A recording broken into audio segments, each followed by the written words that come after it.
Mr. Harmonic.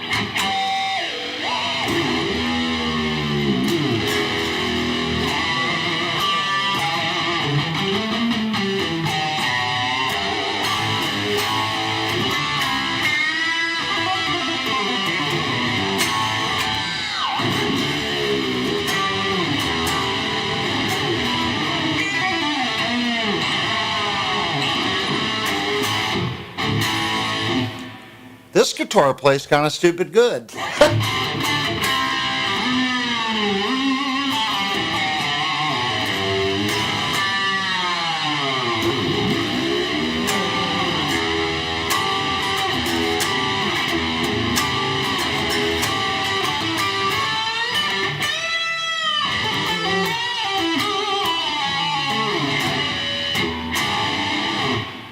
You know, whenever you play out of the seat of your pants, you're bound to make mistakes.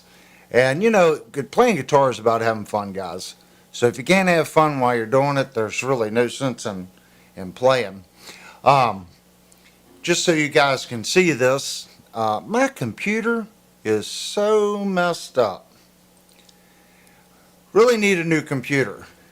This is the guitar that Stefan sent in. This is this month's guitar giveaway. It was donated to the channel.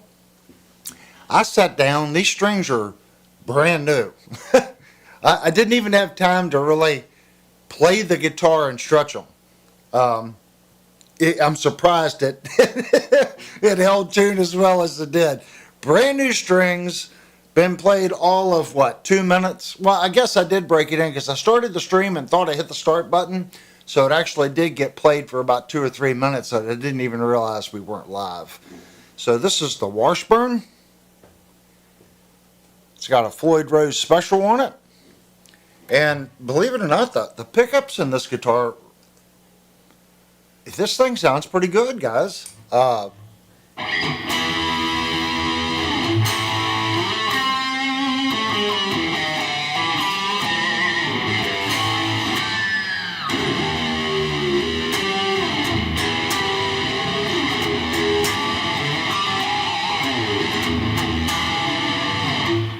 It's quite mean sounding.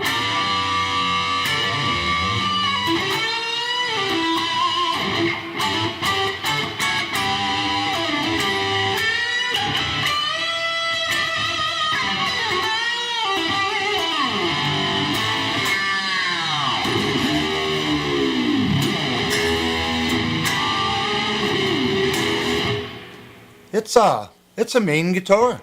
It does need some work. While putting strings on the guitar, I think a couple of the tuners are about ready to fail on it.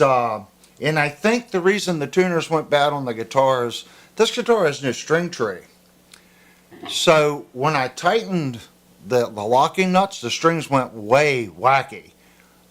So I don't know if he was playing with the tuning keys up here, trying to leave it just a little loose and kept cranking them, thinking that he could get past that. But if you look at this, the way the string comes out of the nut to the tuning key right here, the angle is way, way, way, way off. So it does need a little work. Set of tuning keys and a string tree, and it seems to play pretty decent. Of course, I'll take a fret rocker to it, and we're going to fix whatever we find wrong with the guitar. The jack had a little bit of an issue earlier. It was making some crackling noises. So it's either has it, now he told me he hadn't played this guitar in years. That's why he was giving it to the channel. So it could be just, you know, the contacts in there are dirty. But we're going to take the guitar apart. We're going to give it a good cleaning. And one of you guys are going to be the new proud owner of this beautiful Washburn. Look at this thing. It's a beautiful guitar. And it's not a scarf joint neck either, guys. Look, it's one-piece maple. It's a one-piece maple neck. No scarf joint. It's quite sharp. It's a quite sharp guitar.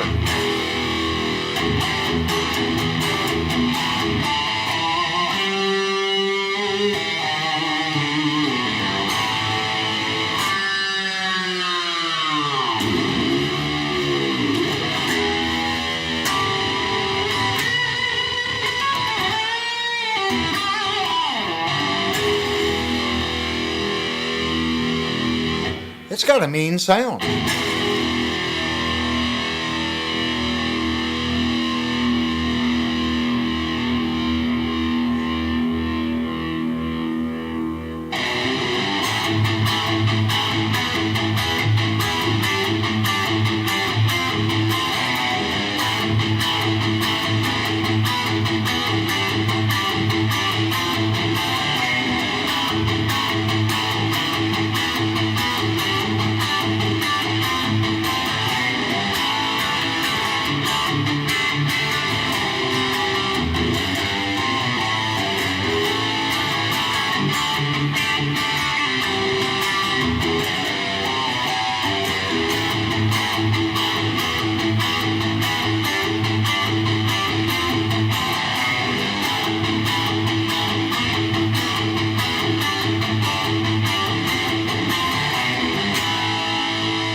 I'm going to open up the chat window and see what you guys think of this thing.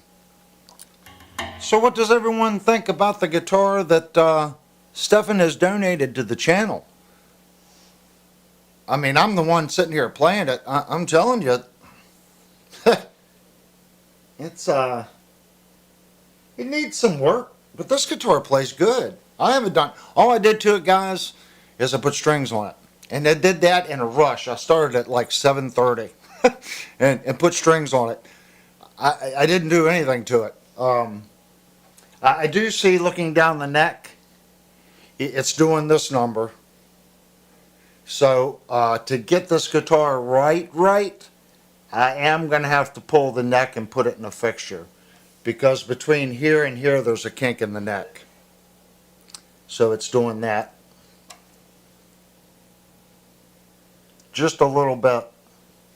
It's no big deal. We can put it in the fixture. I'll dump a ton of humidity into the wood of the neck. While it's in the fixture, I'll bend it the other direction, dry it, release it, put pressure on it. It'll probably take 2 or 3 weeks to get that out. Now that I'm thinking about it, since it's this month's giveaway, I should be able to do it. We'll just have to demo the guitar. I don't know. I might be able to get that in 2 weeks. Time Surfing the Alien just got his guitar this week. So it did take us a month after the drawing to get it to him. So if you guys are willing to do the giveaway this month and give me that month to work on it, plus a little bit of time in here to work on the guitar, I guess it'll be up to the winner. How about that? We'll leave it up to you guys how we actually want to approach the giveaway. The guitar was donated to us, so you know, Stefan was gracious enough to do that. So everyone say thank you very much to Stefan for donating the guitar. It is a one-piece neck. It is a one-piece maple neck. There is no scarf joint or shiplap joint, as you guitar players call it, a scarf joint. It is one piece. So it's not a two-piece. It's not ripped down two-section neck like PV used to do. It is a one-piece maple neck. It's a pretty piece of maple. It's a sharp-looking piece of maple. Try to get it close up in the camera there. And it's got a little bit of flame in it right here, and there's a little bit right in there. I mean, it's not considered a flame maple, but it does have a little flame in it. Just a couple little spots. Rosewood fingerboard, and the rosewood looks nice on this guitar. Do I take what? You take bribes? No, this is an honest channel. Hit me up later, Jupe. You know, guys, I can't.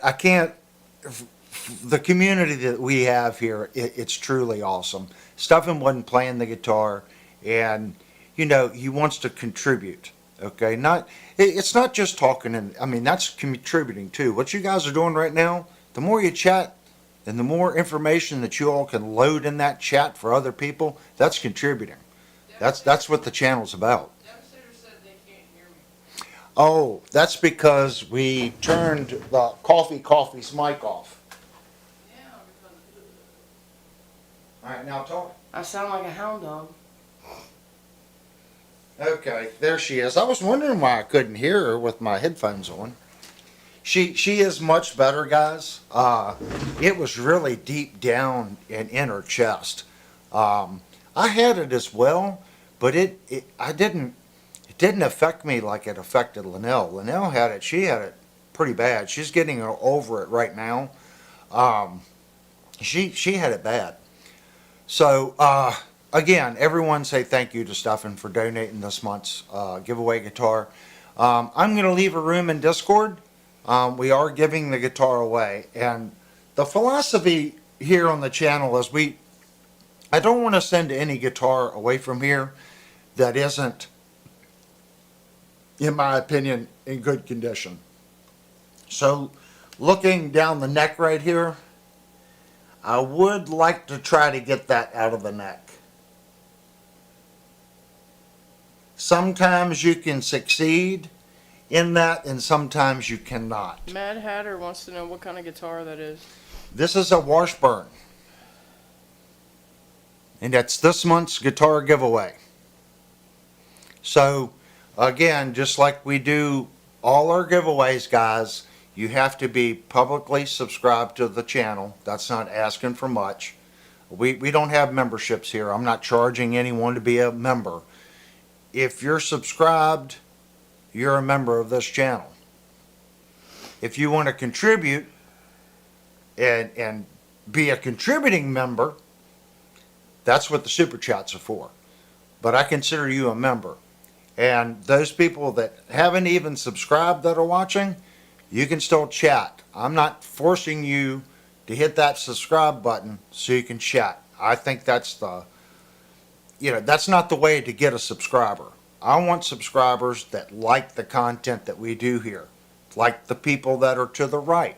They're all good people that want to contribute, that like this 6-string piece of wood that we call guitar, and like the content. We do reviews here and live chat hangouts, and we post a lot of videos on fixing up guitars.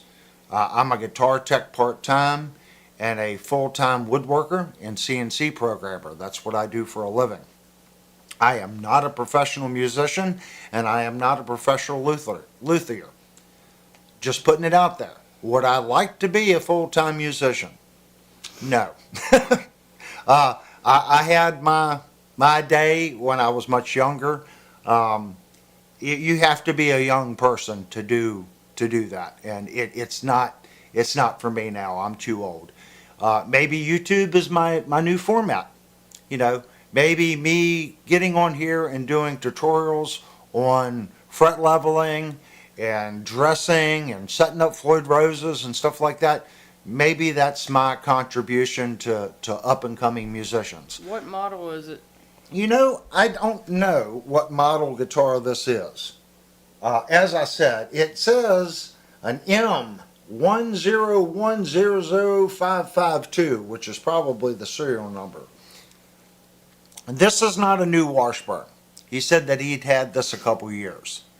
So this is considered a used guitar. Okay? But looking at it, there's a dent right here. There's a little teeny weeny dent right there. There's a little teeny weeny dent right there.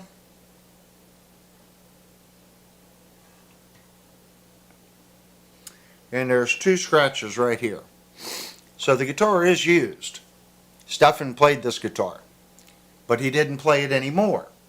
So Stefan sent the guitar to us to use as a giveaway guitar. That's supporting the channel. 100% thank him so much for that. That frees up a little bit of money that you guys have given in super chats. Like I said, this guitar needs tuners. So we're going to put some money in some tuners. You know what's funny is it's got these little white labels on the tuners already that are peeling off. So I don't know if these are replacement tuners. If they are, they're very bad replacement tuners. But we're going to put tuners on it, and it needs a string tree to fix the alignment on the nut. And of course, like I said, I'll go through the guitar. The jack was a little noisy earlier. He said he hadn't played it in years, so it might have just been dirt. Like right now, I don't hear it crackling and popping, but it was doing that earlier. It could have just been dirt. I'll go through the guitar, make sure the guitar is right, just like we do every guitar. You know, this is going to make someone a very nice guitar. I was playing it earlier. Even though this guitar has been setting for all those years,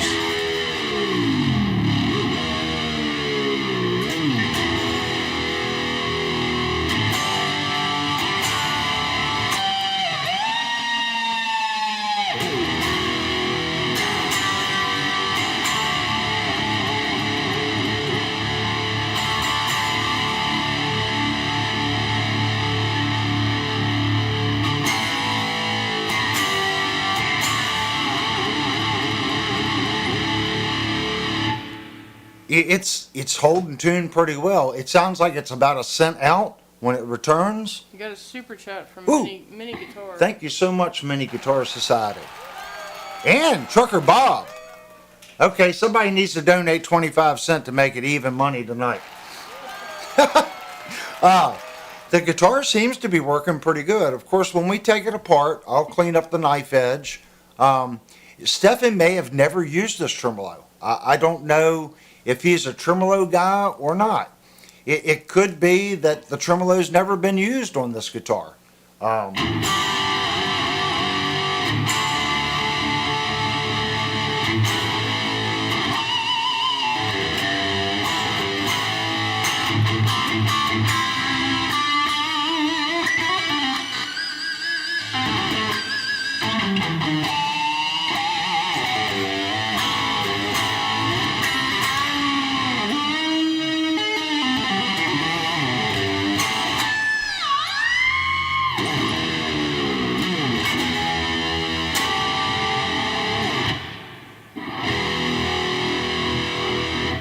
For a guitar that's been setting for years that I just slapped some strings on with absolutely no setup, it does pretty good. I just wanted to get it. I didn't want to put the guitar on here and go, hey, here's this month's giveaway. We can't listen to it. All the strings are broke. But at least now we can kind of understand what the guitar is going to be. Okay, it is a beautiful guitar. So I think it sounds good. Ooh, thank you so much, Millionaire Society, on $2 again. So we're going to do this one this month. So again, you just have to be publicly subscribed to the channel. You got to have to go over to Discord into the giveaway room and put your YouTube name if it's different than your Discord name. You have to do that because Devastator and I and the other moderators don't know your Discord name versus your YouTube name. Once you do that, you're entered. That's all you have to do. And Discord is free too. YouTube is free. So there's no member. You have to be a member and you have to pay to be a member to get the guitar. It's open to any person that is publicly subscribed to the channel. The only reason we're saying Discord is we need to keep track of everybody. And doing it on the comment section in this video is a nightmare. So at Discord, we can keep it very organized on the Discord and keep a list of everyone that is entered in to win the guitar. That's the only rules to the giveaway. This is our third giveaway. So our first guitar giveaway went to Trucker Bob, which he did a super chat earlier. And then Time Surfing Alien, which just received his guitar this past week. I think he received it on, what was it, Friday? What, yesterday? I think it was either Thursday or Friday he received it. He was kind of late getting it. One, Christmas kind of messed everything up. So it was like snail mail once we sent it because everything was just backed up with UPS and USPS. It was a nightmare over the holidays. So that took a couple extra days. And Brian has received his Jim Jr., and I'm chomping at the bit to find out whether or not he likes it or not. He said that he did crack open the box so the guitar could breathe. I don't know, maybe the guitar was in there suffocating or something. That's what I sent a text back to him. I said, you got to crack open the box so the guitar doesn't suffocate. So hopefully he'll get opening. Oh, Time Surfing Alien says he got it yesterday. So what do you think of it, man?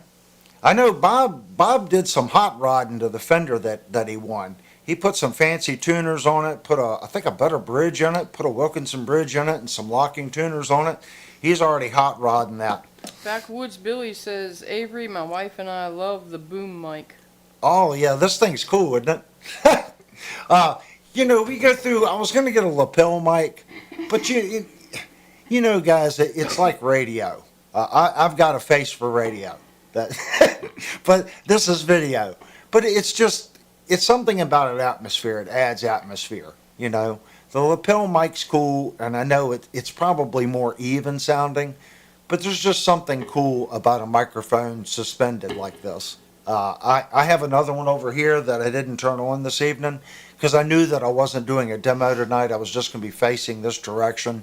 So we just have the one microphone. This is this is an SA mic. It's a pretty good mic. The one Linnell has, I actually like a little bit more. That's the Audio Technica. And believe it or not, the Audio Technica comes with the mount. And that mic was 150. This one didn't come with the mount and was 109, and then the mount was 30.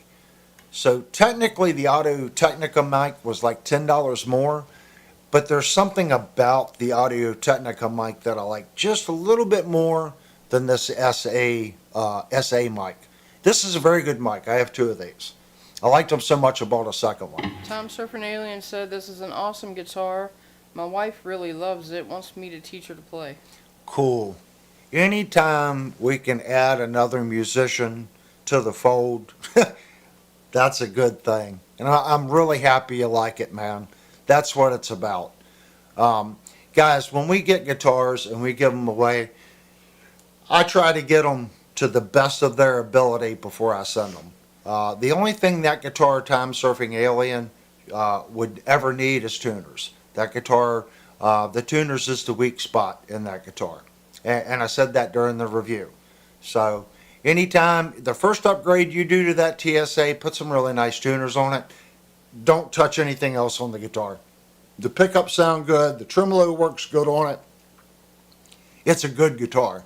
I just don't think, I'm not a big fan of the tuners. And when you put the first set of strings on it, you're going to see what I'm talking about. It seems to be okay when you're just tuning it. But when I put the strings on the guitar, I just didn't care for the way they felt. They might last 50 years. It was just something about the way they felt when I put strings on it. I don't know. But this guitar here, I felt the tuners, because when I got it, the E string was off, and it had popped out of the tremolo. So I said, well, I'm going to cheat. I'm going to unwind it, just one wrap. I'll put the string back in. It'll be good enough for tonight. While tuning it, the A string broke. So I was like, okay, I'm just going to put strings on it. So I put some strings on it so we could actually hear the guitar. But this is this month's giveaway, guys. So everyone reach out to Stefan. You know, if he's not in the chat tonight, at least put something in the chat. And then at the end of the stream, please go into the comment section and thank him. Because I do know that he goes back and watches the streams. He does watch every stream. If he's not here in person, he will come later and watch the stream. So him seeing those comments will really elevate him. It'll make him feel good. That, you know, we're a community. We need to support one another, if that makes sense.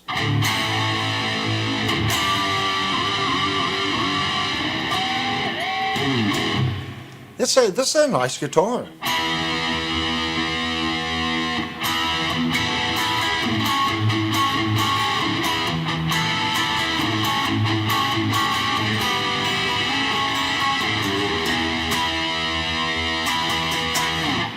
It's got a good sound, guys. I like it. All right, I'm going to turn the amp off. We're going to do some just basic chat, and you guys can make up your mind on what we should do with the neck It might just require just a really good reset. Me taking the neck off, putting it in a fixture, and getting some truss rod adjustments, introducing a little moisture on it. I might be able to. It might not be as bad, but usually if I see that little wrinkle in the neck, that usually means that I have to put it in a fixture to straighten it. Mark says, "Hey Avery, I was going to buy a eArt SSS Strat and the price was $198. So I go to buy it at Amazon and the price is now $429. That's over double." Yeah, eArt does that a lot, buddy. Trust me. They had a Telecaster that had well, it was an active pickup. That guitar normally on Amazon goes for like $450. If you're looking for that one, I can already tell you it does go on sale for like $279. It's usually just once a year. They have the red, blue, and a sunburst Strat that goes on sale quite often for like $249. And I think at Christmas it was $219 for that one. Just keep your eye out on them. Don't. I think they're the DMX. So go to Amazon right now. I'm pretty sure they've got a really good deal on that DMX. The DMX is usually like a $600 one. That's a fantastic eArt. Actually, we're doing a live stream, so let's live stream it. Let's go. Give me a second, guys. I'm going to go to Amazon. We're going to help somebody out here. Let's see if we can find it. eArt DMX.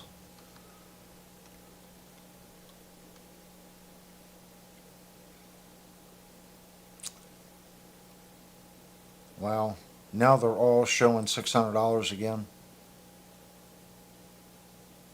Yep, it's back up to $600. They just had a sale on the DMXs. Let me see if we can find another eArt. They usually have something on sale. Let me put this up so you guys can kind of see it. So this is the headless model. I remember when you could get this guitar for $259. And then it went to $299, and it hovered at $299 for a very long time. Mark said it was $198 2 days ago. Yeah. This DMX, I don't know if it was the 9. I thought it was a DMX 6 was the one that was on sale. This says 9 too. Maybe I'm just thinking it was a 6-string. But I know that it was normally like $600. eArt makes a solid guitar, but they do make a Strat that's a solid Stratocaster that's less money. I'm trying to find it. Backwoods Billy said, "Avery, you can steam the neck. Sea Harbor Freight for a steamer or an iron works in a pinch." Yeah, I have a steam box for bending trim and doing wooden rails. So I can introduce the steam into the neck and then set it in the fixture. You don't want to put that much in it because you don't want it to turn into a piece of spaghetti. Yeah, this is the one that was on sale for $219, and it's back up to regular price. So it looks like all the Christmas and New Year sales are over. Pay attention to this particular guitar. I know several people that's bought it. This is a solid instrument, and it's one of their cheaper guitars, and it does go on sale most of the time for $249. They've got it in a burst, and then this blue, purple, and the red. So pay attention to that one. That one goes on sale quite often, and it's a solid guitar. And I'm not seeing that Strat that I was. Oh, actually, there's the Strat. I mean the Telecaster I was telling you about. This one will go on sale. The cheapest I've ever seen it is $279. And this guitar right now, I think, what was it at the beginning? I think it was like $600. It'll go from $450 to $600. I don't know if eArt is just struggling with their identity. They really need to keep their prices the same and consistent.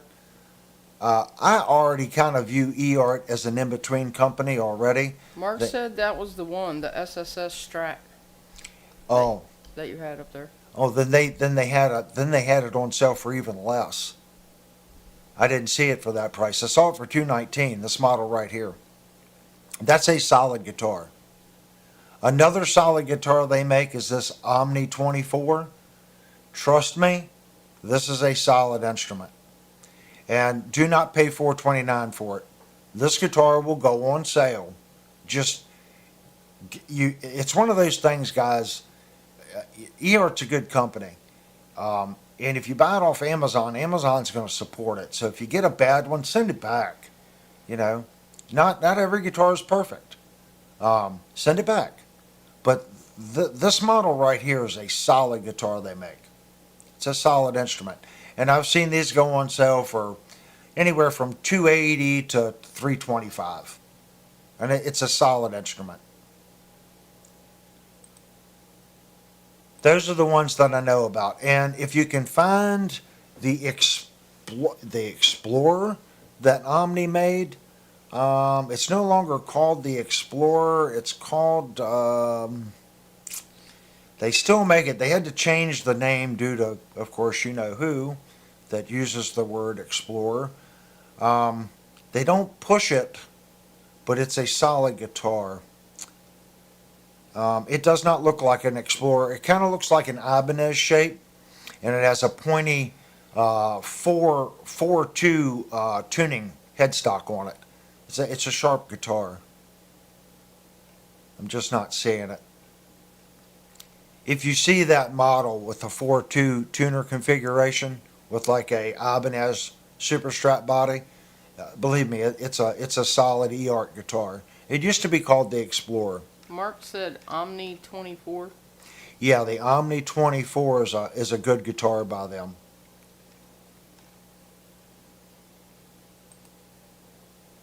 The Omni 24. I just saw that one.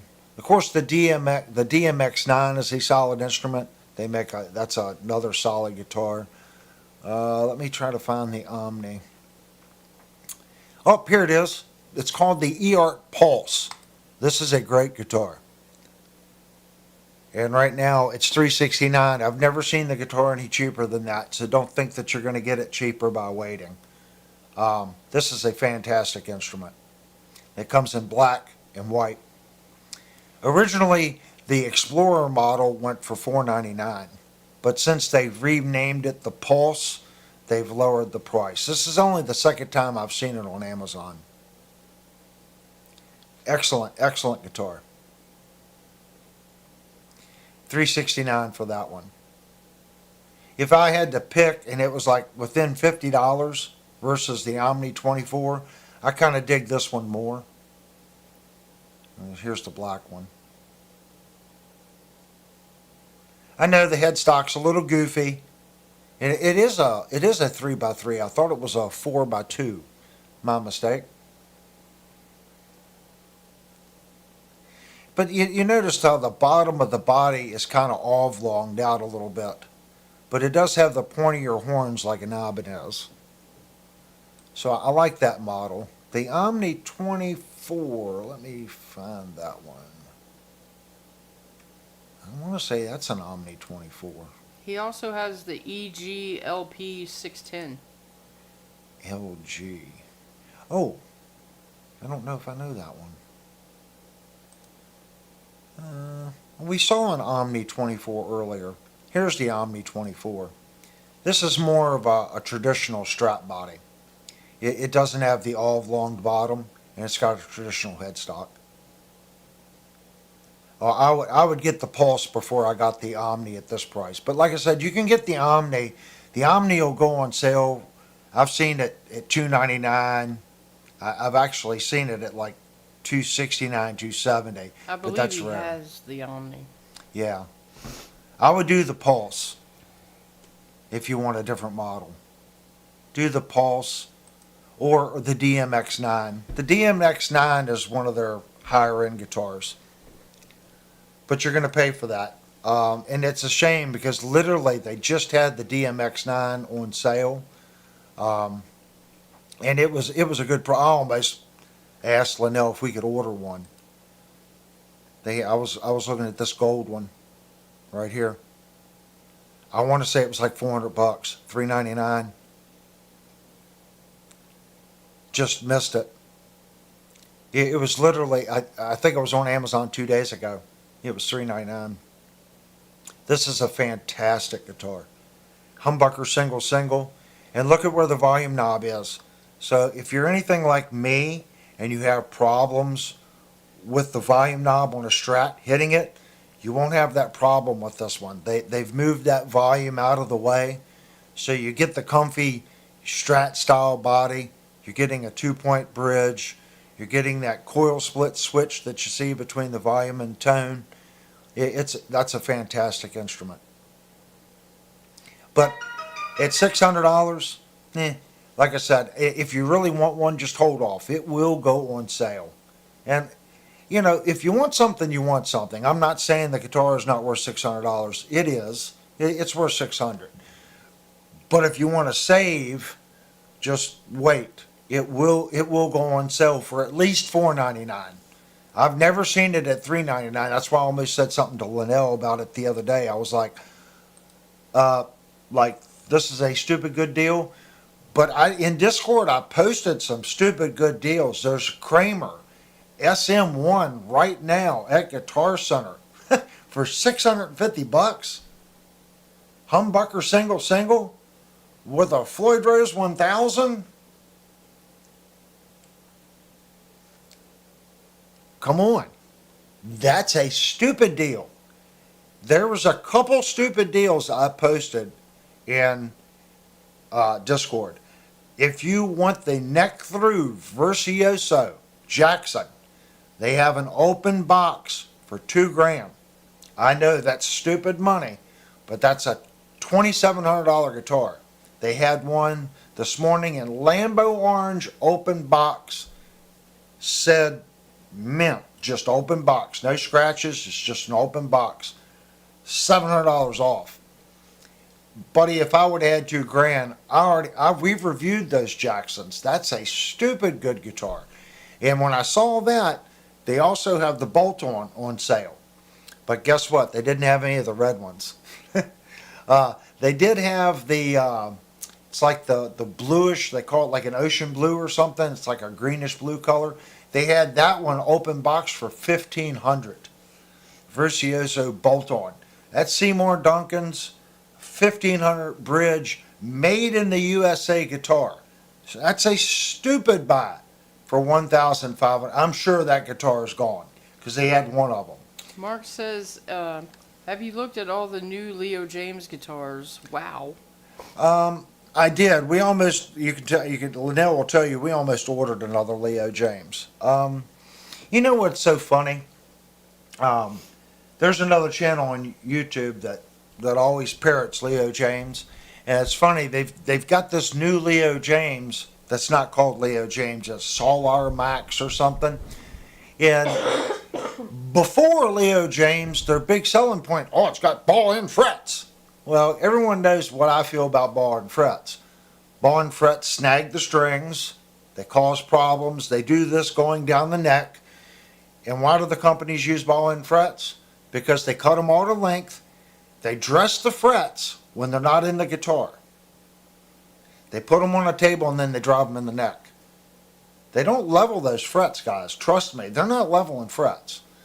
They are gluing that fingerboard on, and that fingerboard is done to a radius, and they're pressing that fret into that fingerboard. They're calling it a day.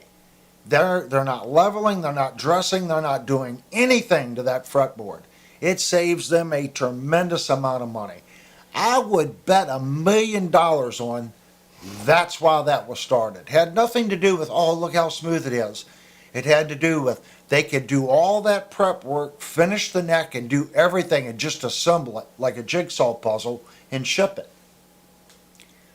It makes sense. If your fingerboard radius is right and your call is right and you're putting the same amount of pressure and you press all those frets in evenly, The frets should be level. The problem is they never get them all in the same. Backwoods Billy And says. they're doing this down the neck. Backwoods Billy says Kramer has the Dave the Snake model on sale February, 50% off.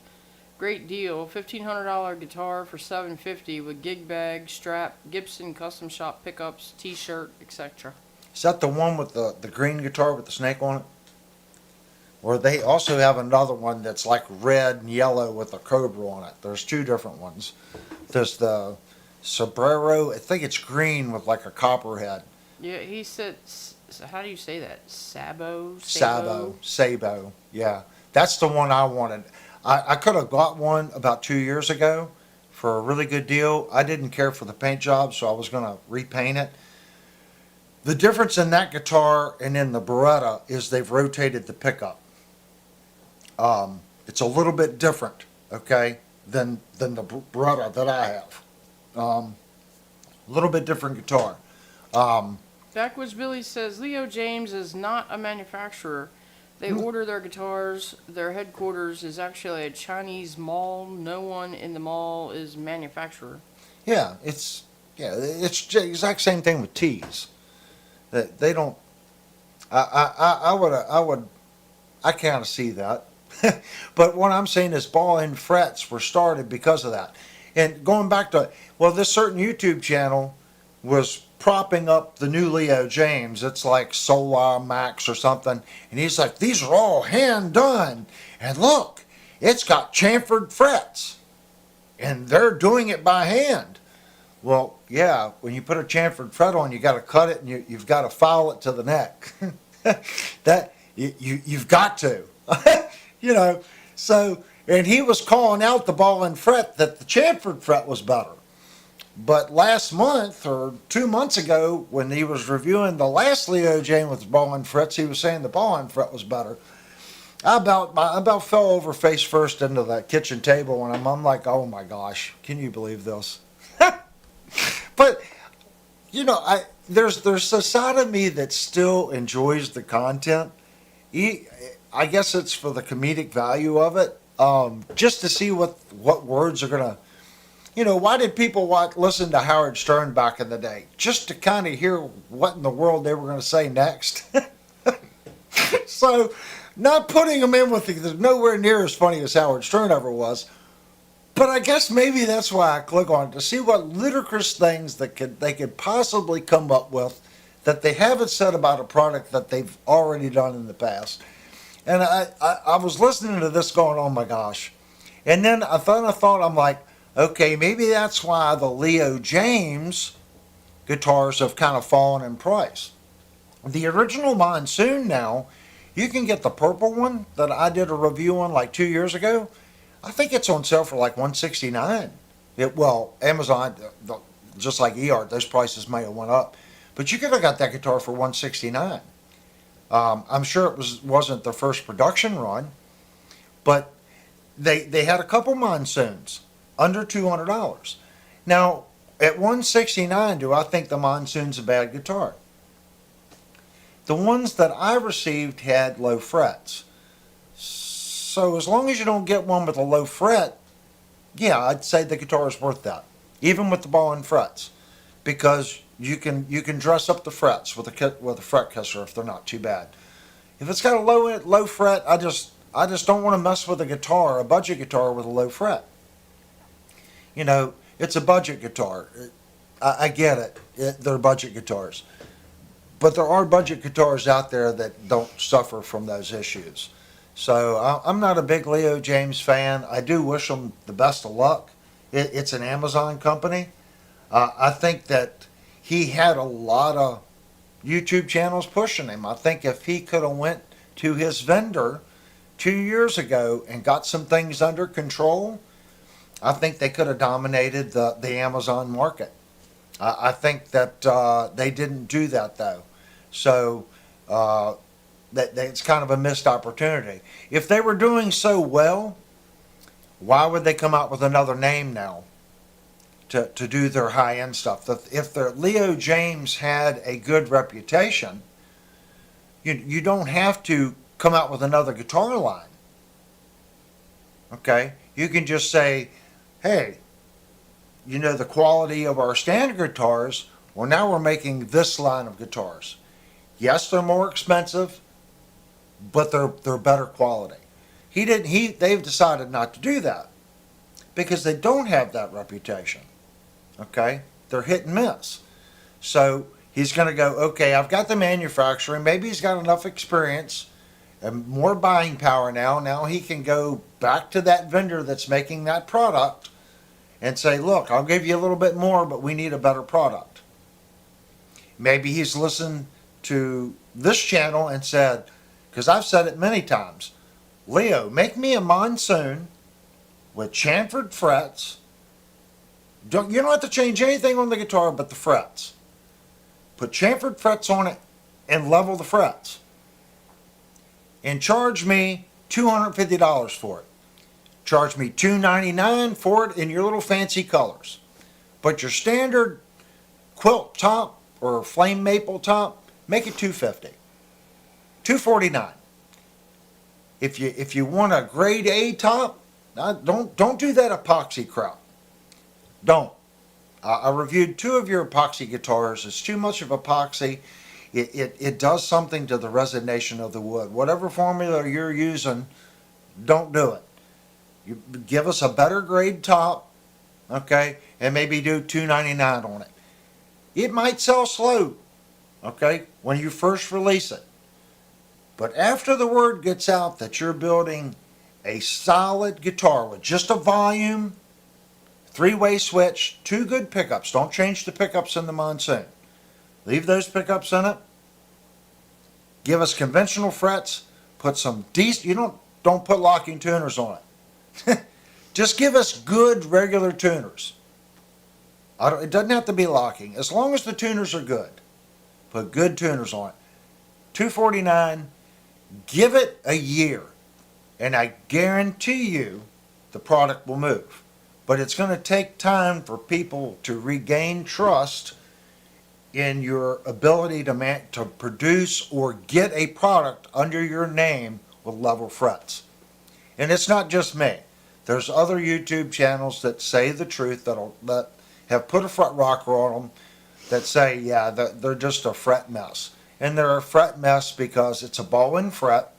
They're just pressing the frets into the neck. They're not leveling them. They're not doing anything once they're installed. And they're praying that the press pressed them in right and they're shipping the guitar. It saves them a tremendous amount of money. And I want to qualify something right now, guys. There's no freaking way that I could ever build that guitar for 3 times the money. Couldn't do it. I would be in a soup line in Washington, D.C., down in D.C., in a soup line, if I tried to build that guitar for $700. Couldn't do it.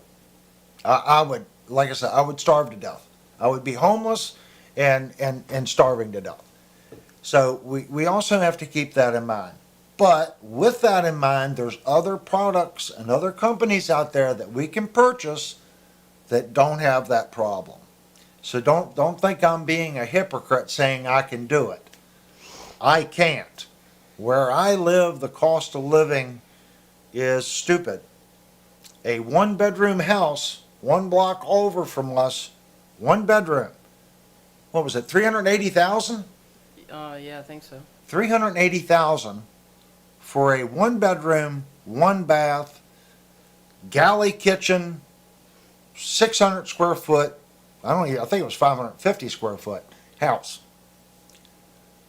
It's expensive here. Well, the one right down below us is 750 square feet. They want 220 or 15,000. And that place is a wreck. It hasn't been touched since the 50s. We just saw pictures of it inside. So an investor's going to buy that, and it's insane. So if you have to put a roof over your head, you have to make a living. So I'm not saying that I can produce it for that, because I can't. That's why I try to do honest reviews here. We're buying here in the United States. We're working here. And I'm just like you guys. I work hard for my money. And when I put $200 down or $300 down or $400, whatever it is, I want something decent. I don't care if it's a $50 patch cord, an LXR cable. I want a decent cable. And for $50, I should be able to get a nice mic cable. Backwoods Billy says Avery sumball and fret create an issue with either the low E and or the high E due to not being cut correctly if too short, bends are an issue, etc. Yeah, that also has to do with the radius that they put on the ball end. They figured that out pretty quick, Backwoods Billy. They were bringing the frets way in, okay? Then they started pushing them out, okay? But the big issue that I have is there's a taper to the neck. And in metric, I'm just going to throw a number out. Let's say it's 0.2 millimeters difference in each fret. I don't know, maybe it's 0.15 millimeters or 0.25, whatever that number is. It is a sequential number as it goes down. So you're expecting a person that's working for 20 or 30 cents an hour to perfectly cut that fret to length, okay? Radius it, because remember, the radius and your arc, okay? From here to here, this distance changes depending on the radius. So it has to be measured flat and then bent to the radius. Well, you can't do that because when you put it in a machine to radius it, it has two bearings and a bearing in the center.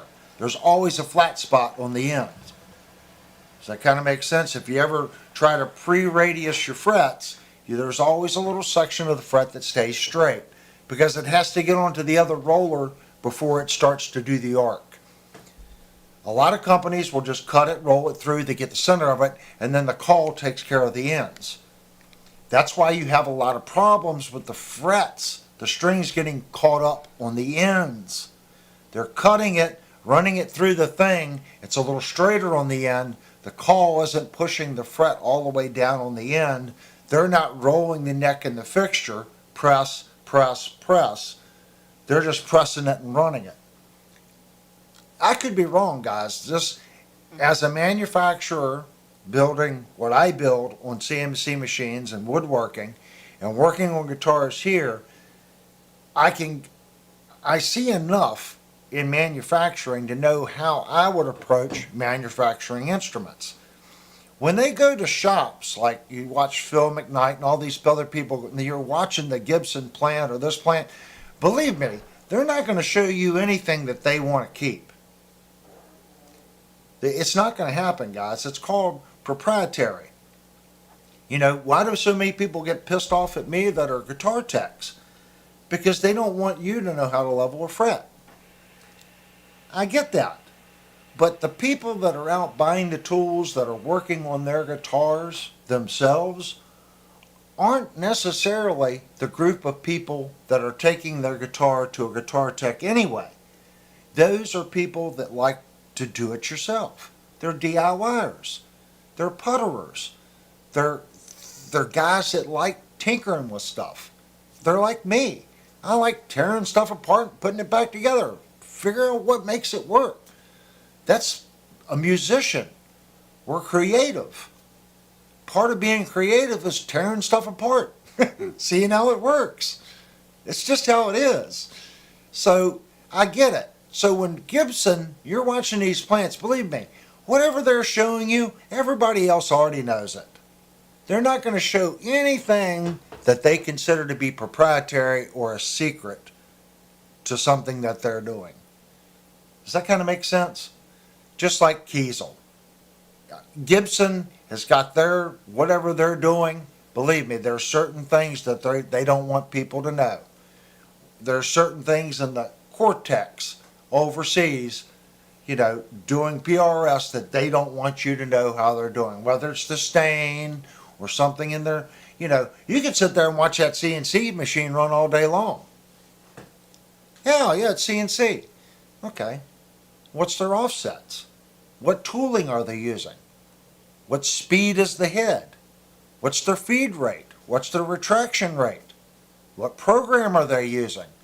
Are they using Mastercam, and Mastercam is writing the program for them? They're running it, and then they got someone that is a master at Mastercam that's going back and proofing these programs and modifying them?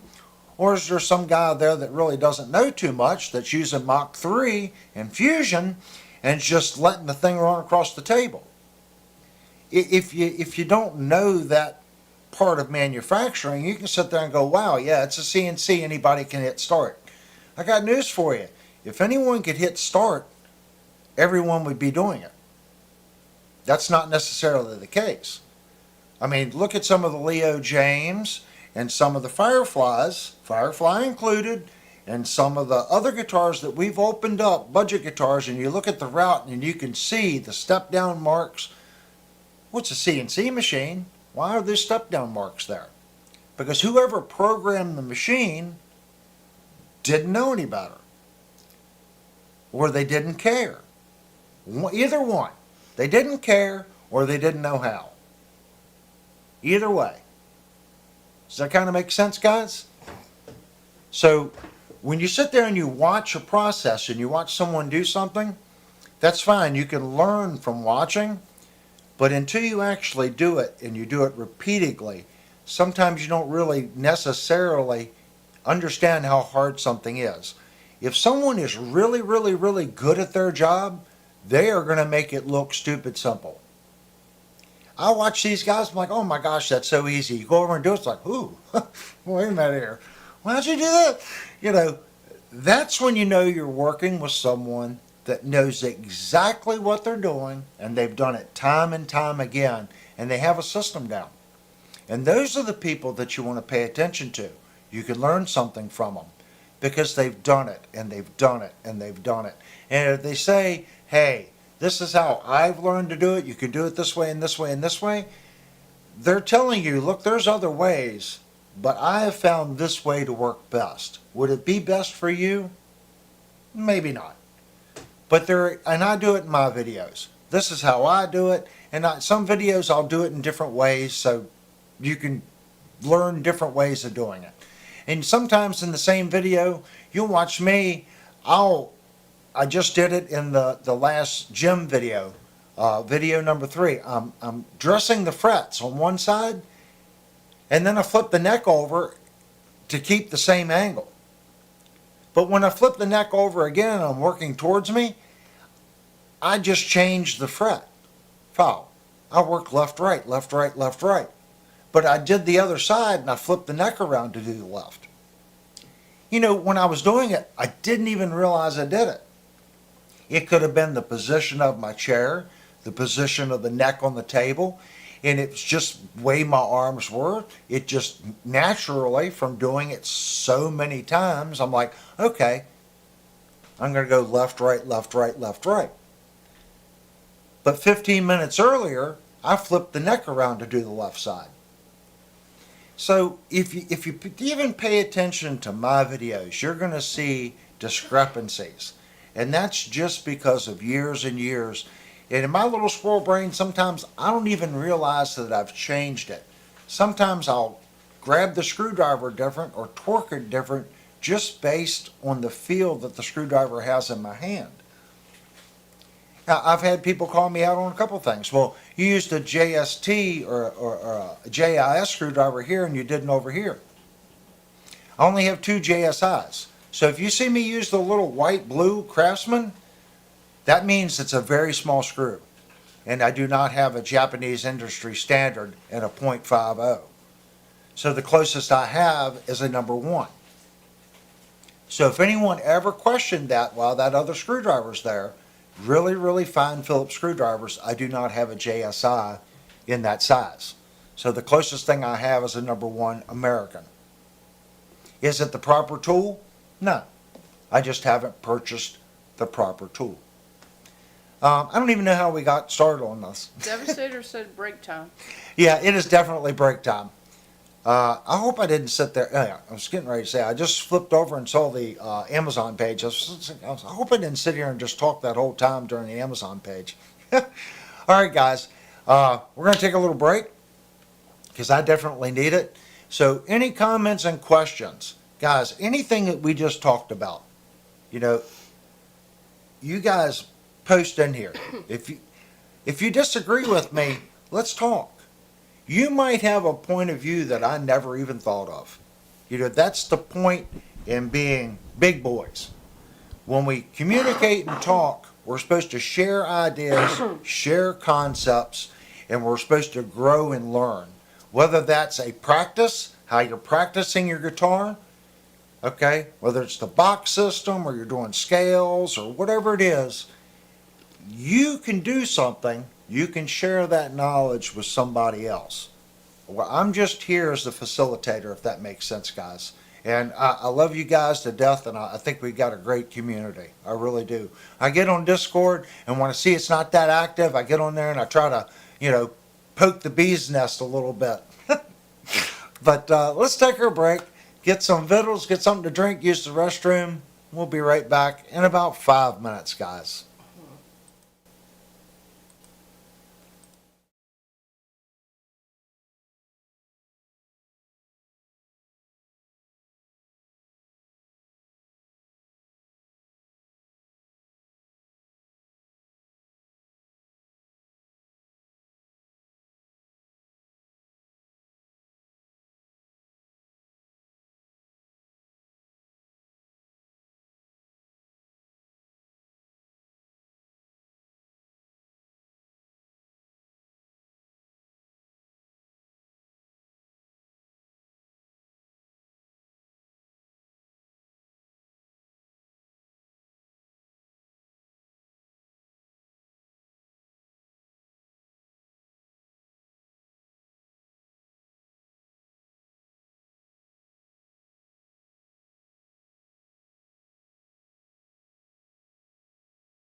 We got all kinds of kitchen activity going on, guys.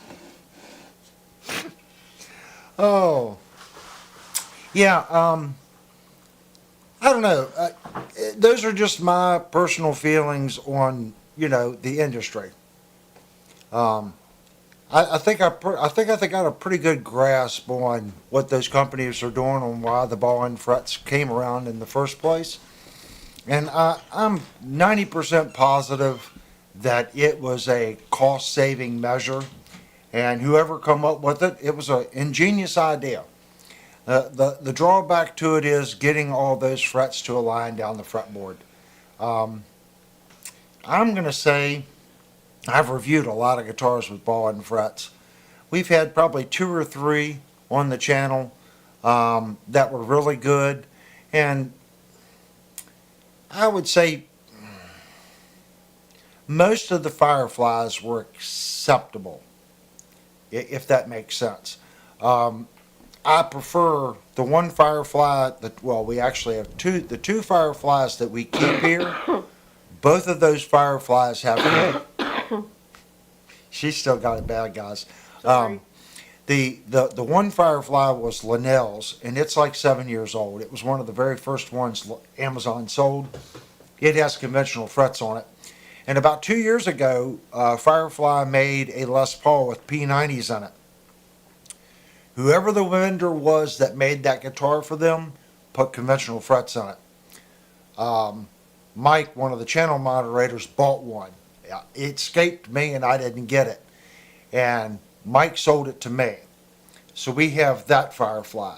But it's conventional frets. So it doesn't have the problems that the other ones have. And both of those guitars are great guitars. The gold top P90 Firefly and then Linnell's black one. I like both of them. They both play fantastic. And I like P90s. So my goal with that guitar was to do what I did with the double cut over here, was to put some Dylan Talk tone pickups in it and really dress it up. But now that I've got the double cut, I just play that one. If I need to scratch the P90 itch, I grab my Firefly that stays out here on the wall. I don't even have it finished yet. I have yet to put the volume knobs on it and put the pick plate on it. It plays, it plugs in, it jams. So I'm just kind of leaving it like that. It looks fine. I'd like to put some speed knobs or something on it and finish it up. I kind of like it better without the pick guard, but it has holes in the body. Let me grab it real quick. You guys can see it.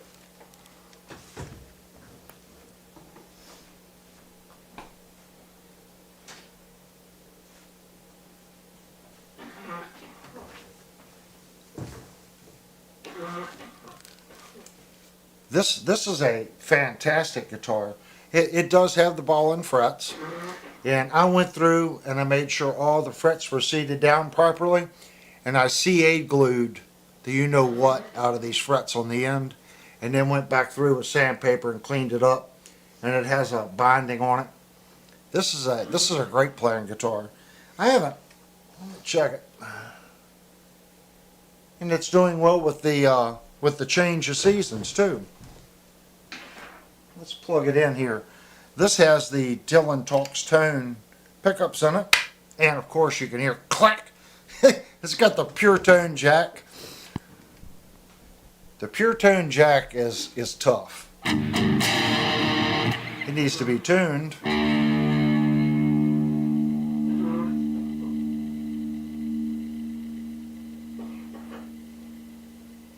Let's give it a quick tune here.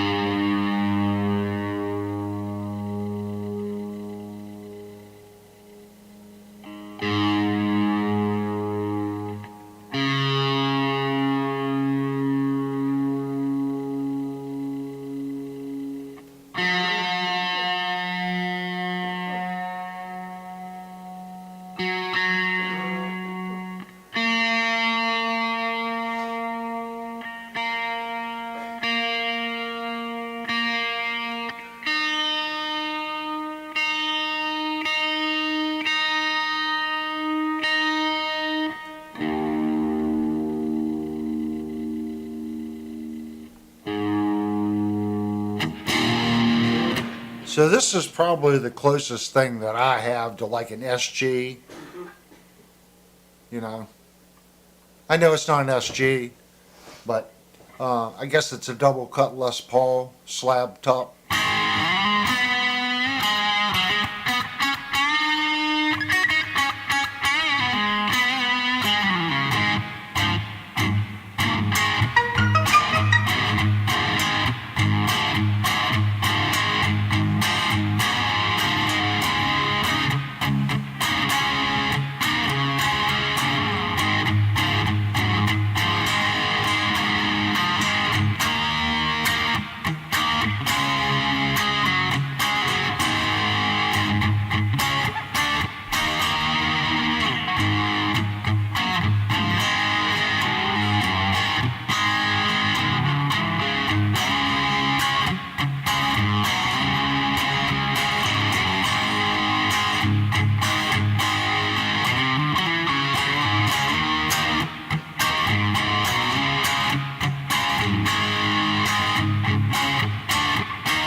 It's a rocking guitar.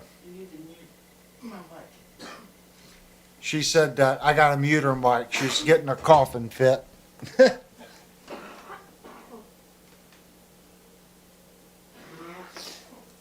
She was doing pretty good today. So we wanted to put a mic on her, so everyone wish her to get well soon. She's had it bad the past couple days. So let's go down to our lead channel. Let's take some of that gain out. Let's go to our center position.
These pickups, the Dylan Talk tune, he makes a heck of a pickup.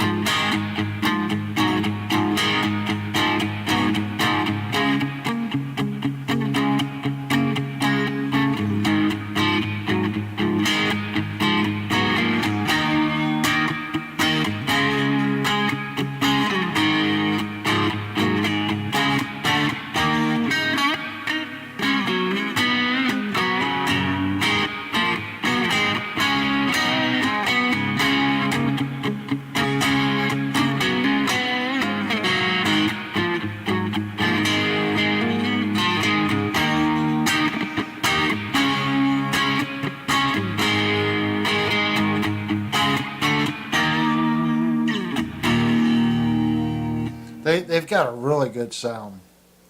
Here's it on clean.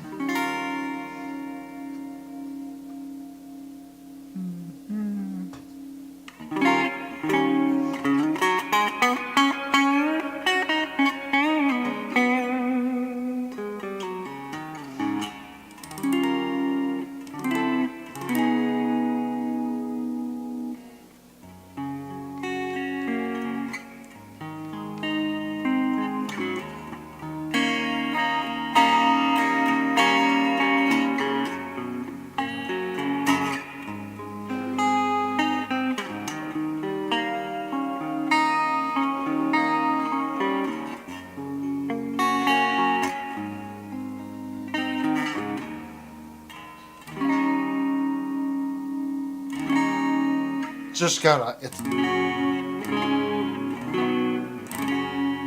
the P90 when they're wound right. I like these pickups, and Seymour Duncan makes a heck of a P92. But the P90 will rock. Did you use a .33 cap with the P90s? Yeah, I think this is the .033 cap that's in this one.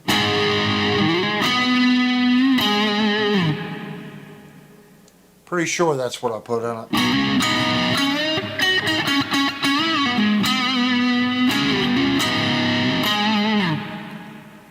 Turn it back a little bit, overgaining.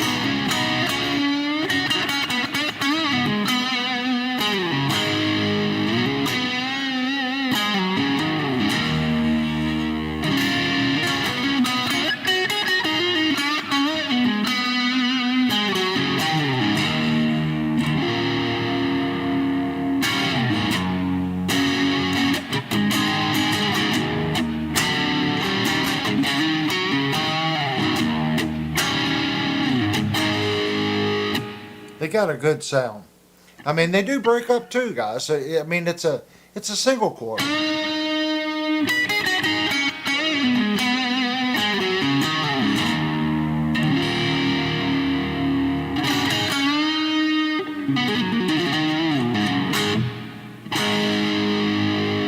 I think it comes to life under crunch. Let's get a good crunch channel here. I think this is where the P90 really shines.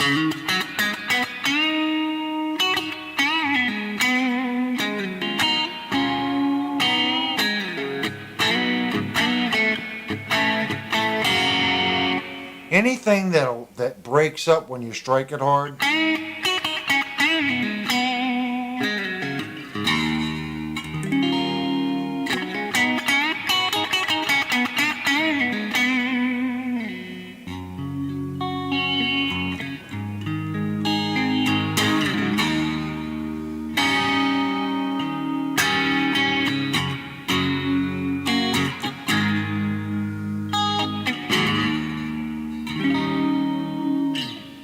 I think I'm not that kind of player. I like that kind of music, and I like playing that kind of music.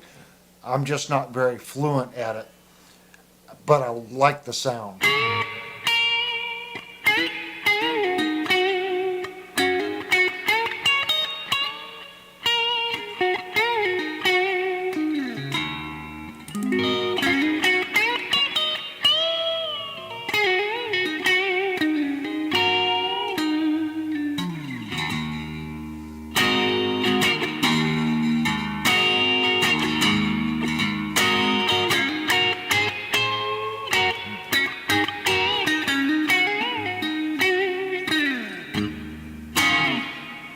That's what it shines at. I wish I was a better player and I could do chicken picking. Boy, if you're a chicken picking player, you could make this thing sing. I'm just not that kind of guitar player. But I get in the mood to play that kind of stuff. So I figured this would be a great guitar to do that too.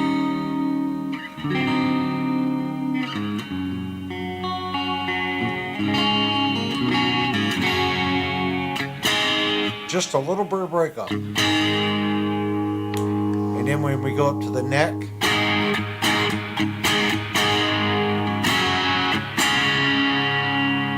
it's just a beefy single coil.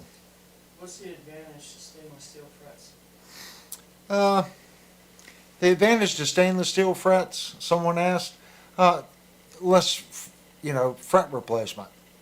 But I'm going to be honest with you, you've really got to play a guitar to wear out frets. I have two guitars that have worn out frets, and I played those guitars a lot. In our scenario, where we're not playing every night for 3 and 4 hours straight, I think it's more of a luxury item. They used to say Eddie Van Halen tore up frets. Yeah, he's playing every night for 3 hours. Probably he has 2 or 3 guitars back there the tech are passing. So think of the hours that those guitars got played. I can see wearing out a set of frets in a year. Look at the hours that were on those guitars, noodling on the bus, noodling behind stage, every time he played out live. I don't know how many guitars he had, but you're talking the man's playing a lot every day, just constantly playing on the frets.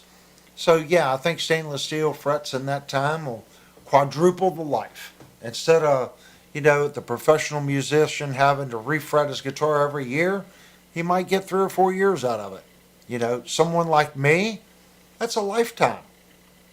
I don't play like I used to.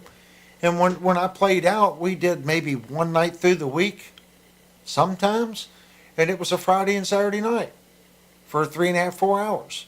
And then I would practice maybe an hour and a half each night. And that was it. And it took, I would probably say, late 90s before I tore up the frets on that Nitro. So you're looking at 11, 12 years. And I played that. That was my primary guitar, my PV Nitro. And you can tell, when you look at the frets, you can tell that was my primary guitar.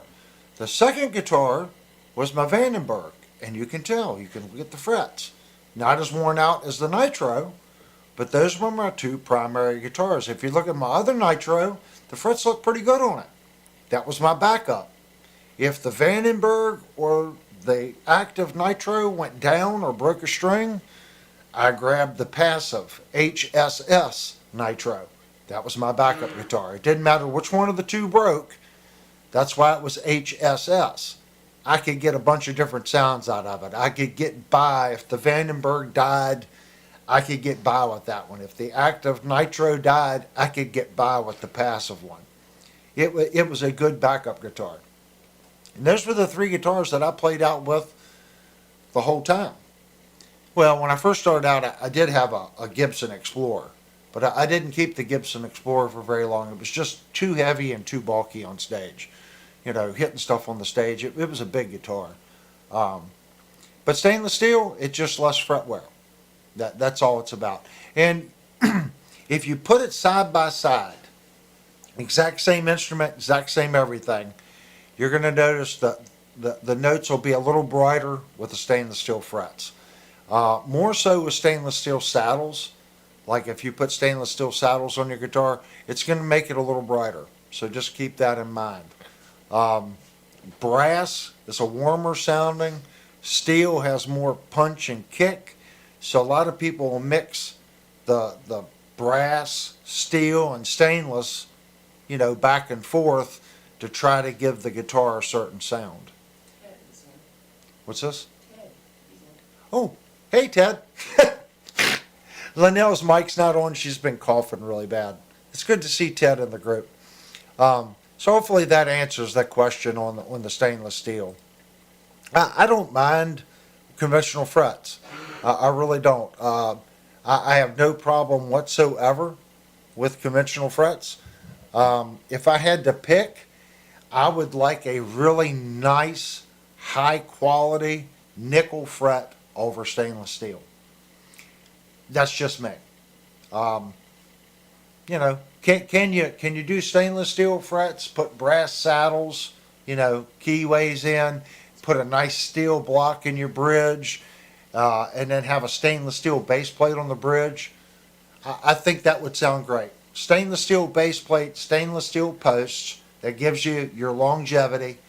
Put a steel sustain block in it. That's going to give it some edge and bite.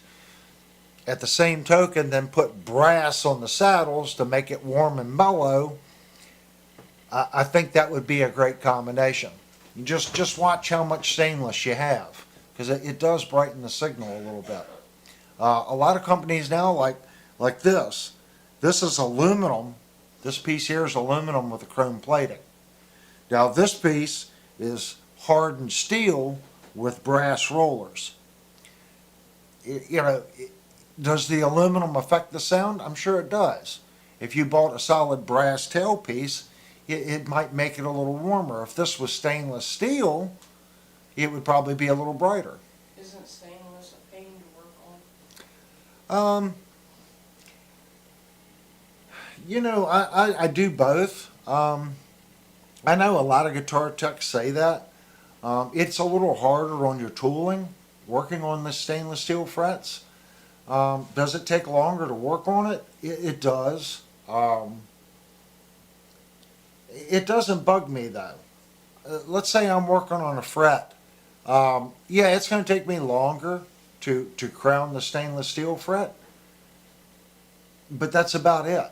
Once I get into the sandpaper, it's, if I'm doing nickel and I'm wanting to rough it, let's say, if you go back and watch video number 4 of our gem series that we're working on, I'm sanding the side of the fret. And I think I started out, it was either at 800 or 1,000. So if I was doing a stainless steel, I would definitely start at 800, okay? And I would finish on my sandpaper at about 1,200, okay? On a nickel fret, I'm probably going to go 1,500 or 2,000 grit, okay, on my finish, and I'm probably going to go 1,800 to 1,000 grit on my first pass. But it's still going to cut the same. I'm just changing my grit. I don't use anything under 800 grit, guys. I know guys do it, and the only reason I don't, on the back end, you have to get those scratches out of the fret. So it may get down to that point really quick. Well, keep in mind, if it's heavily scratched, you have to use a finer grit sandpaper to get the heavy scratches out when you polish it. If not, you're going to see the scratches if you do a high polishing. If you're not high polishing the frets and you're using fret erasers and steel wool, you probably won't see the difference. But if you use a red rouge and a blue rouge superfine compound and you're trying to get a mirror finish on those frets, you are going to see the difference using a more aggressive sandpaper. So for me, it doesn't really bother me whether it's stainless steel or I think it's Vascar or something fret company. They make some really nice fret wire. Keep this in mind too. There's different grades of stainless steel. There's some stainless steel out there that's not very good, that's very soft. And there's some nickel out there that's very soft. There's also some very high-end nickel frets that will wear and give you a lot of life. Exactly the same as stainless steel. So, is there a way of testing it? They do make metal testers where it's a little metal probe and it pushes on it and it reads the amount of pressure that it's pushing on the piece of metal, and then you look at the dent and that'll tell you how hard the metal is. I don't have anything like that to actually test the metallurgy of the metal of frets. Just keep in mind, these budget guitar companies, when they say stainless steel, it's most likely not a high grade stainless steel. It's stainless steel. It's going to be better than the nickel fret that company is going to use. Is it going to be as good as like a high-end nickel Vascar fret? I don't know. Only time will tell. That's the thing. Doing these reviews, I try to do the best job I can. There's just certain things I can't. Just like I can't look at the wire and tell you whether or not they're using oxygen-free wire. I can't tell you the lead content in the solder. And I know you guys are like, well, it shouldn't have any lead in it. Well, I would rather have lead in my solder. I'm not drinking out of it. I want the lead in my solder on my electronics. Lead-free solder, when you look at it under a microscope, has a lot of shards in it. And it has a tendency of breaking. It has a tendency of breaking really fine wire. The lead-based solder just works better. It flows better. It's just a better solder. When you get into your higher end stuff, it's better to have more silver in the solder. Have more of a lead silver based solder. The silver is more conductive. But there again, a lot of the new silver solder doesn't have any lead in it. So when you're looking for it, you want a high silver, as much silver as you can get with the highest lead content that you can get. That's going to be a really nice solder. But keep in mind your wire, everything makes a difference. Even the wire coming out of the capacitor. makes a difference. If they're using low grade steel going into that capacitor, it's not just the capacitor creating the resistance, it could be the piece of metal that they're using going into the capacitor. Your braided wire, all your components make a difference. How much they put in the pots, the traces, how much carbon is in that trace. If it's a cheap pot and they've got a little bit of carbon, that increases the resistance. I know that they're supposed to be 500K, but if you test your pots, they'll go from 400 to 600K. They'll be all over the place. So what I try to do, I try to order 20 pots at a time. That's about what I order. So when I work on someone's guitar, I try to find pots as close as I can get them. If I get one that's at 410 and the next one's at 430, okay, I'm okay with that. Even though they're 500K pots, supposed to be. But I don't want to put a 410 in and then reach in the bag and find one that's 550 and use it. Okay? Especially if it's 2 volumes of 2 tones. Because now your 2 volumes are going to work very differently. So really pay attention. If it's 2 volumes, try to keep your similar value pots on what's doing the similar thing, whether it's 2 volumes or 2 tones. Put your odd pot on what the singular is. If you got 1 volume and 2 tones, put the odd pot on the volume and your 2 similar pots on the 2 tones. Does that kind of make sense? There's none of them right at 500. So just keep that in mind. Try to keep it around 500. You know, if I can find a 475 and 2 510 or 520s, I'll put the 510 and 520 on the tone and put the 480 on the volume. You know, and if I've got 3 pots left over and they're all out of whack, I'm just not going to work on it. I'm going to do another order for 10 more pots or 20 pots, whatever comes in that bag that I get. And I'll go through that and I'll find the closest ones that work. It does make a difference, especially if you have 2 volumes and 2 tones like this guitar. So I don't care if the tone pots are 450 and the volume pots are 550. What I care is if this is a 550, this is right around 530 or 580 or 570. I don't care if this one's at 450 to the volume, as long as this one's right around 430 to 470 if this one's at 450. Does that kind of make sense? That way it's similar, because you're going to be using the exact same capacitor most of the time. Some people do change it if you got separate tones, but if you're using .033 caps and now you have different value pots, that changes the value of the cap. I mean, we're talking, can you hear the difference? If you A-bait them, you probably could. I'm just being picky. But I know I'm going to send a guitar to somebody and they're going to check that and they're like, hey dude, you put a 450 and a 550 in here. What the heck, are you using cheap pots?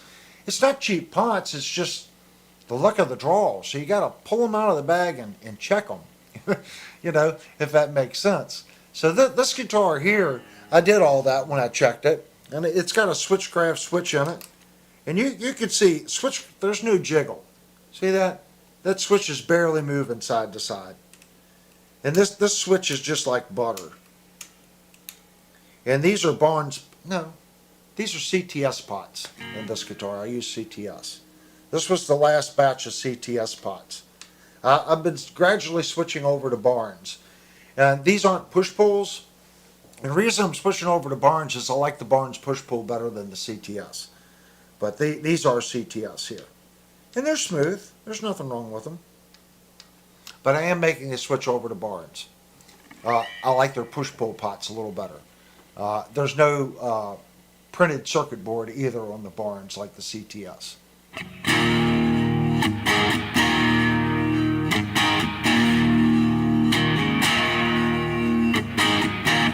P90s just have a sound, you know, and this was the guitar that I decided to do. I was going to sell the guitar, but it's the only guitar I have with really good P90s in it, and it sounds like this. So when I get the itch, I always pick this one up. And if you've got a guitar with P90s in it, you know exactly what I'm talking about. It's it's not something that I play a lot, but when I get the itch to play that kind of style or that sound, and I plug this guitar into that Egnator with a little bit of crunch and that spring reverb, it's freaking awesome sounding. I'm playing through a little modeling amp now, so it's only going to be so good. But in that Egnator, it just comes to life, especially when you turn it up to about a third volume. You got to have volume, guys. Nothing sounds right unless it's moving air. Let me unplug this and I'm going to hang it back up on the wall.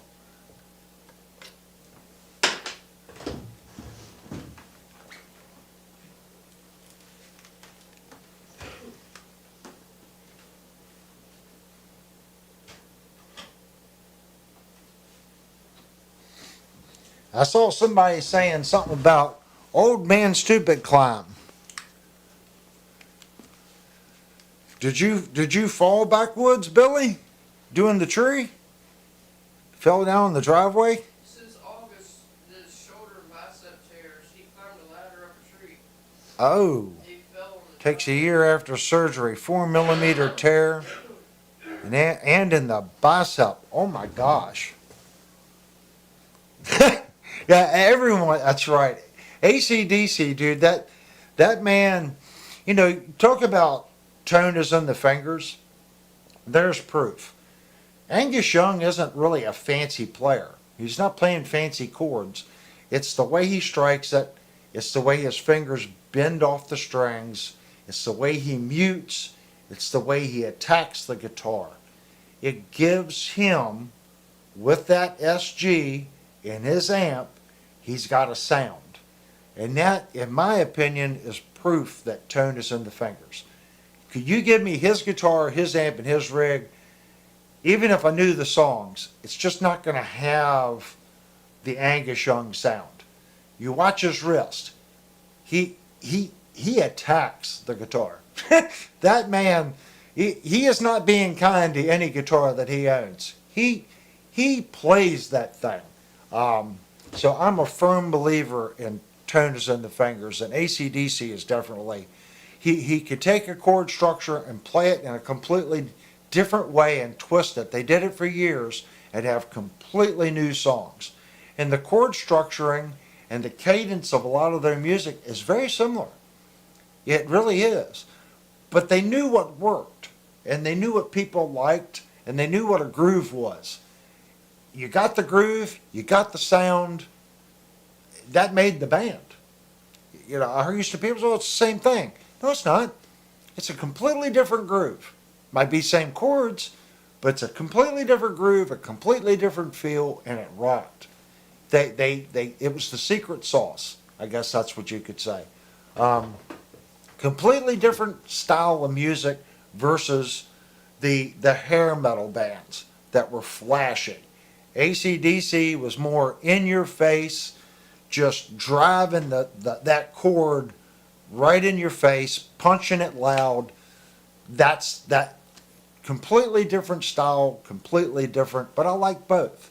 There's a time for that drive, simple punch. I don't even know how he does it. I've sat and watched him, how he flicks his wrist and how he picks. He'll strike up too with these two fingers. If you watch him when he's playing lead, he's holding the pick. He's picking down, and he's also coming in and doing harmonics and picking the B and the A with these two fingers independently. Watching. The dude on his leads, he's like, how's he getting that other note?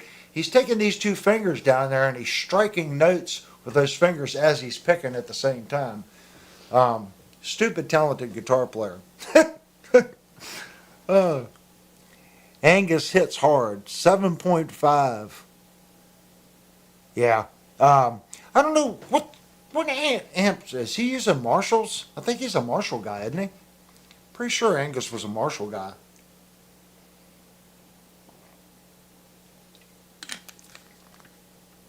Yeah, I have to agree with Backwoods Billy. The 80s were some of the life-changing style music.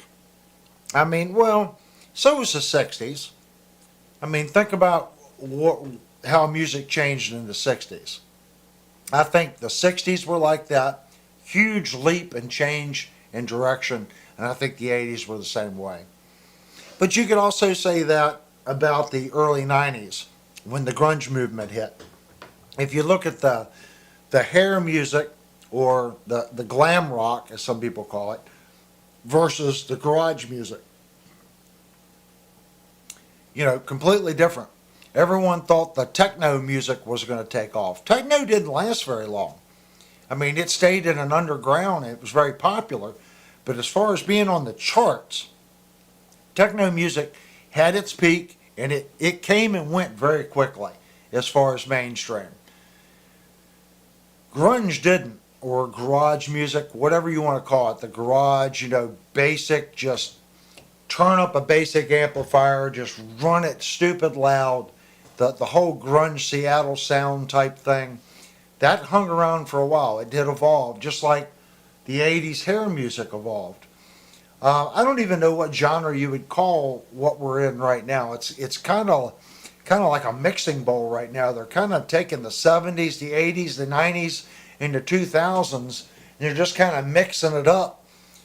And it's kind of like all over the place. You hear a mixture. I do like it, but I'm very confused. It's like I hear so many different styles right now. There's really no predominant style that's really predominant. Now that could be for a couple different reasons, because we have so many different ways of getting music. It's not just radio anymore. It's podcasting. We've got, stuff in our cars, YouTube. It's not like it used to be. So now we have all these different places, different outlets that we can get this music. So I think that has a lot to do with it. And a lot of artists now, they're not even worried about the label. They do their self-release and they do their own streaming. And they put it on streaming platforms, and every time you stream the song, they get a penny or something. Whatever it is, 0.1 cent, whatever it may be. So a lot of artists now, that's how they're making a living. They're staying at home, they're doing their recording, they post their music to these platforms, and then we listen to it through the platform.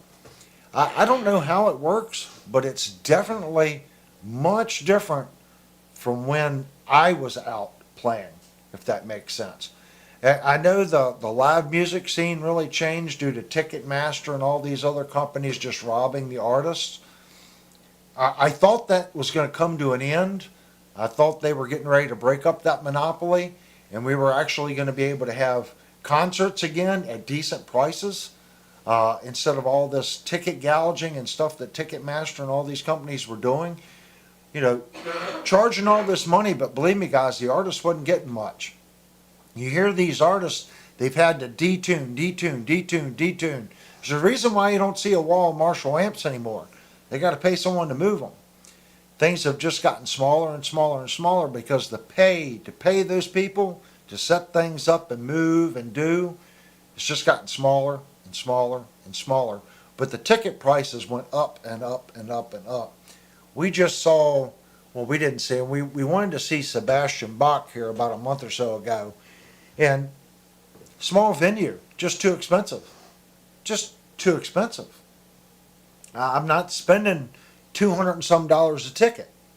I'm not. I can't for Linnell and I to go $500 for tickets, and you haven't bought gas and you haven't bought any food.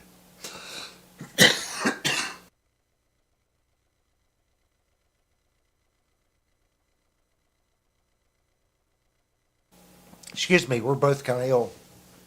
So $500 in tickets. Now you got to drive there. You got to pay for parking. You're going to want to eat. You're going to want a couple drinks.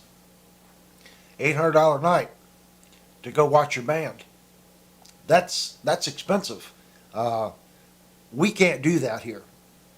That's just too expensive. And it's come that way due to these ticket resellers. They pick you up and then they schedule you out, but they're taking all the money.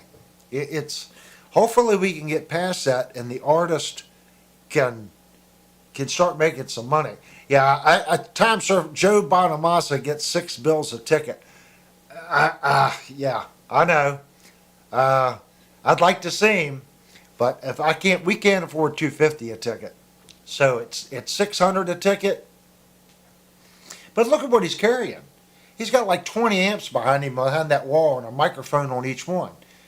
He wants a certain sound, and I've seen his stage rig. There's been some things on his on how he makes different amps do different things. That costs a lot of money to move a stage apparatus like Joe Bonamassa is using. It takes a lot of people to tear all that stuff down, set it back up, and I'm sure that man's picky.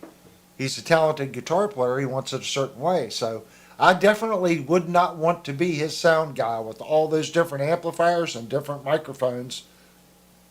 That's a job I would definitely not want. Oh, let me see.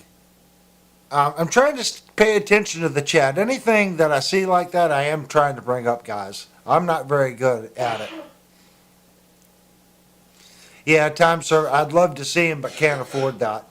I'm right with you, man. I can't do $600 a ticket.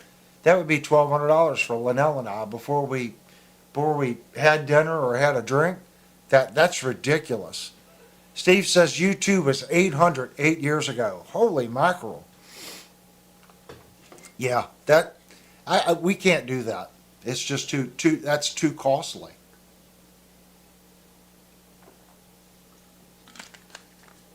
I remember seeing bands at Nissan Pavilion, and that was a big venue.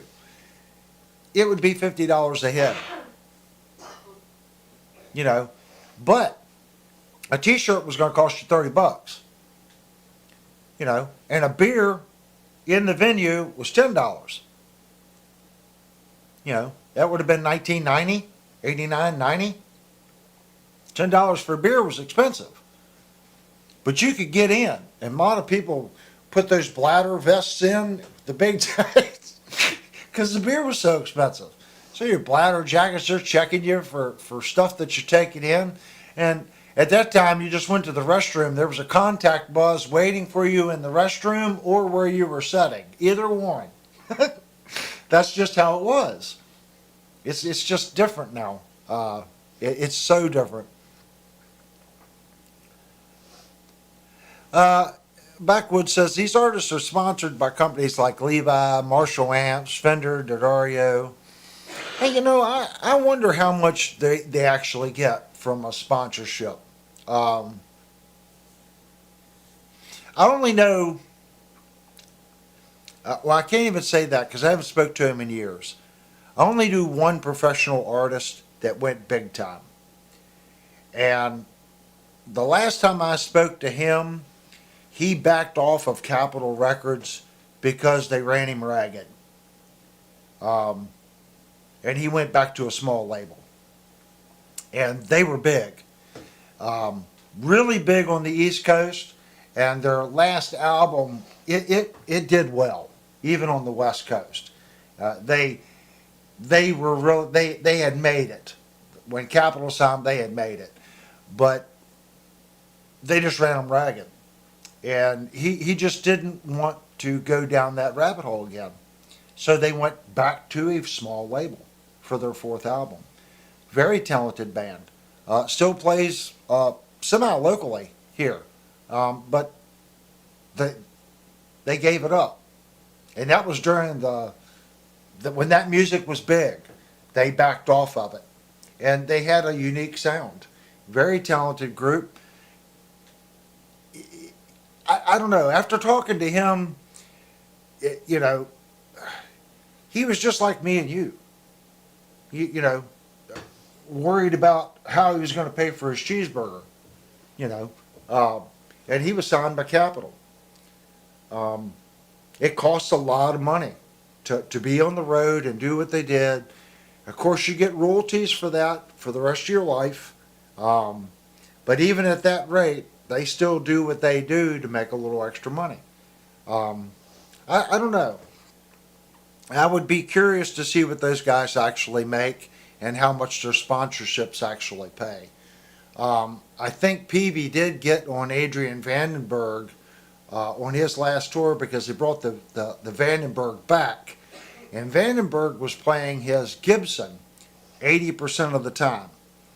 And now he's playing the Vandenberg 80% of the time.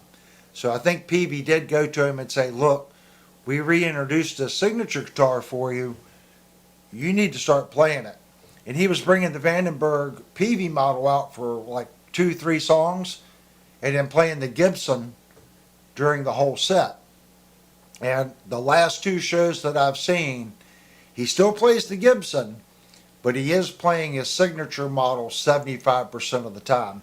And I'm sure Peavy went to him and said, look, you know, if you're going to be our artist, you really need to play our guitar. I'm really surprised that he's picking up the Gibson. So he must have said something to Peavy and said, look, you know, you guys, you know, we went our separate ways before. If we're going to do a new contract, I still want to be able to play my Gibson. Whatever he worked out, he's still allowed to play his Gibson Les Paul. But I'm sure that they went to him and said something to him. Cooper is awesome live. TSO puts on a great show. TSO. Don't know who TSO is.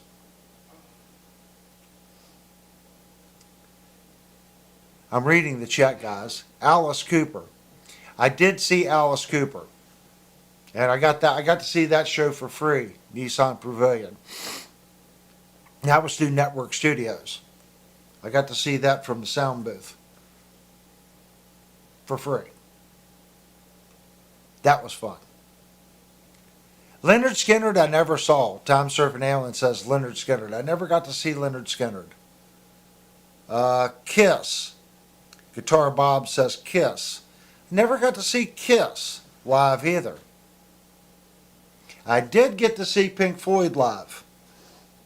And that was when they had their big laser show. That was a phenomenal show. I saw that at the Hampton Coliseum outside of Norfolk. And that was a stupid show down there. That was really awesome. The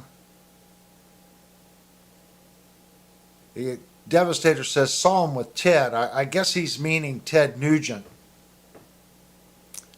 Saw Kiss in 2017. Trans-Siberian Orchestra. You know, I was always curious how they would be live.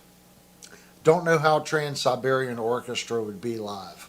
I'm sure that they have a pretty good light show. I've seen a couple of their older shows on YouTube. I'm sure that's a pretty cool show. That's who TSO is. Oh, Trans-Siberian Orchestra, TSO. Okay, I got it. Slayer. Zach Zombies just said Slayer. Never got to see Slayer either. I always wanted to see Iron Maiden. Wanted to see Iron Maiden for years. Never had the opportunity to see Iron Maiden. There were so many bands that I wanted to get out and see, but just life has a way of throwing wrinkles into our plans, and we can't always get. Guitar Bob saw Pink Floyd and Tempe. I guess that's how you pronounce it. Yeah, I saw them at the Hampton Coliseum. Guitar Bob. That was an awesome show.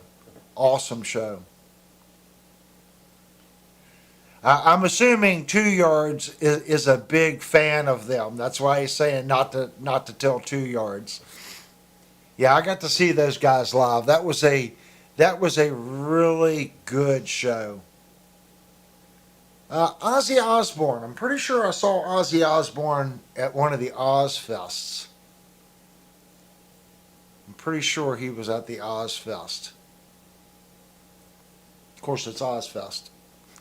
Whether or not I was conscious, that would be the thing.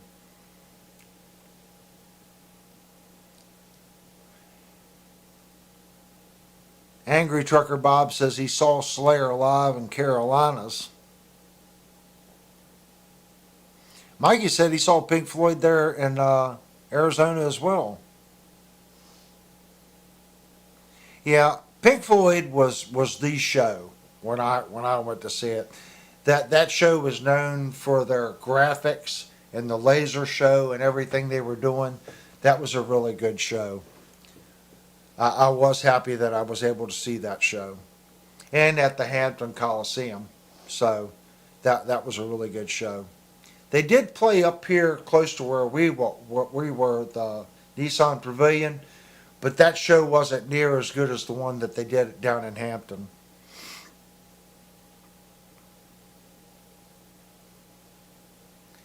Uh-oh.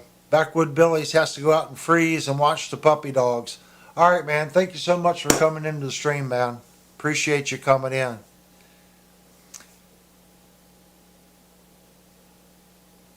Saw Page and Plant in Vegas. Oh my gosh. Guitar Bob saw all these awesome players.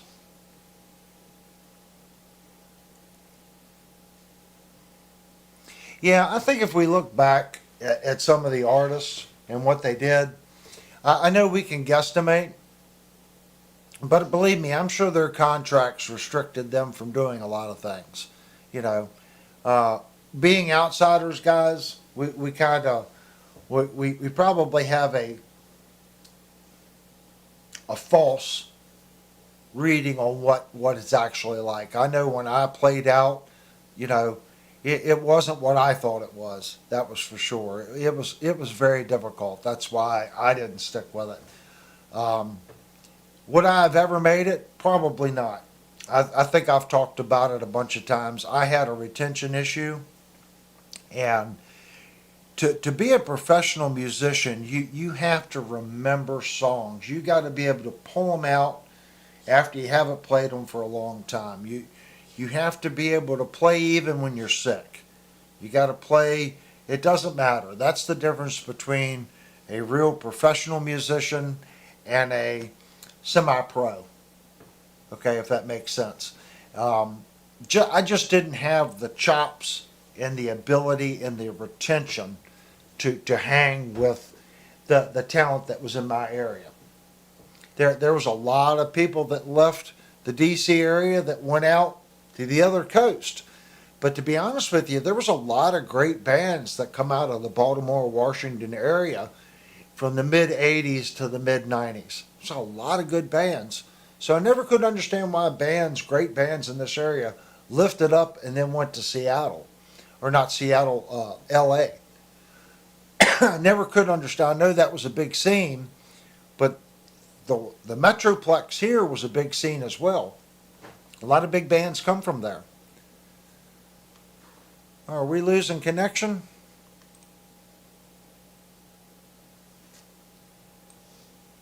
Nope, we're not losing connection. Sorry, guys. My YouTube window went funny. So I was always curious about that. Why bands did that? Like I said, I know a lot of players that went on from this area that went into big bands that are still in big bands. This area was a hub at one time. I don't know where that would be. Everyone says Nashville seems to be the big music hub now, even for rock. I don't know. I've never been to Nashville.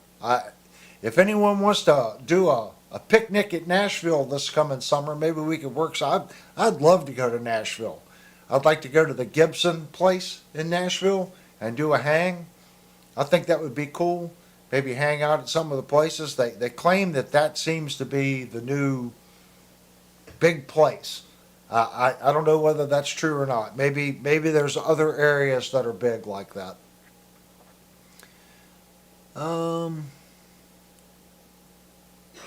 Okay, Mr. Mad Hatter, I see that he's getting ready to leave. That's Malachi. Thank you so much for coming into the stream, man. It means a lot when you guys come in and chat and talk. That's what the stream's about.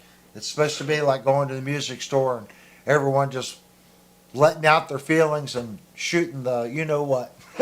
That's what it's about. And again, just in case, because we're getting ready to end the stream, guys, I do want to go over this month's guitar giveaway before we end the stream. So here's this month's guitar giveaway. It is a Washburn. Again, thank you to Stefan for sending this guitar in. So to enter to win this guitar, all you have to do is you have to be publicly subscribed to the channel. That's not asking for a lot. The next thing you need to do is you need to go over to our Discord channel. Okay, on Discord, you have to go into the opt-in room for the guitar giveaway and put your name in there. Say, I want to be entered in the guitar giveaway for the Washburn. Okay? And the reason we're doing that is so we can verify that you're publicly subscribed to the channel, and Devastator and the other moderators that you see can keep a track of who has entered. Okay? Usually pretty good odds, on winning these guitars. So don't be shy. Let's get this thing to a good home, someone that can make it rock. Look at Jupe's comment. What's this? Look at Jupe's comment. Jupe's comment. Yes, I think that's a good idea, Jupe. Everyone needs to come here over the summer. I mean, the law could only do so much with 100 and some people in the backyard with Marshall amplifiers. But here's this month's giveaway, guys. So please, let's find this thing a good home. And of course, I'm going to give it the MusicNGear once over. We're going to go through and give this guitar a really good setup. I am going to put new tuners on it because it needs tuners, and we're going to put a string tree on it. Those are the two things that I know 100% for sure that we will be doing to this guitar. We're also going to put the neck in a fixture, and I'm going to realign the neck.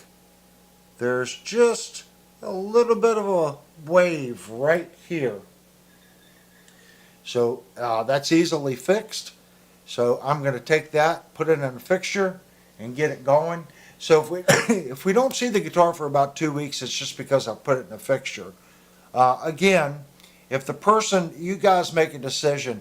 If we can wait 30 days to ship it, we can do the giveaway, and then I can take the guitar apart and fix the neck. It's actually not that bad, but I'm very picky, and I can see it. So that might be something that I can get out in 2 weeks. It just depends on how well the guitar responds to the repair. But if you go back, if you want to hear the guitar at the very beginning of the stream, we play the guitar. It's a great sounding guitar. It holds tune well. This is a Floyd Rose Special. One-piece maple neck. No scarf joint or shiplap joint. It's a pretty guitar. I really like the sunburst. This is a nice sunburst. It's not overdone. Nice flame maple top. It's a pretty guitar. Again, you just have to be publicly subscribed, go to Discord, say I want to enter in to win the Washburn. And it will be the last Saturday of this month. I don't know what that date will actually be, but that's when we'll do the drawing. So, don't know what the next guitar is going to be, but this is this month's. So last Saturday of the month is when we'll do the drawing. And I want to thank everyone that gave a super chat during the live stream. That's what supports the channel. It allows us to fix these guitars. This guitar was donated by Stefan. So again, after the stream, please come back and say thank you to Stefan for donating this guitar to someone in this community. Because someone in this community is going to win it. So everyone needs to reach out to him and say thank you for that. That means a lot to me. Should mean a lot to you guys. That's what it's about, community. So please go back and leave him a message. If you haven't already, hit the thumbs up button and please subscribe. It takes a tremendous amount of time to do what I do here. I do not do it for a living. I'm a woodworker and a CNC programmer for a living, and I do YouTube on the side.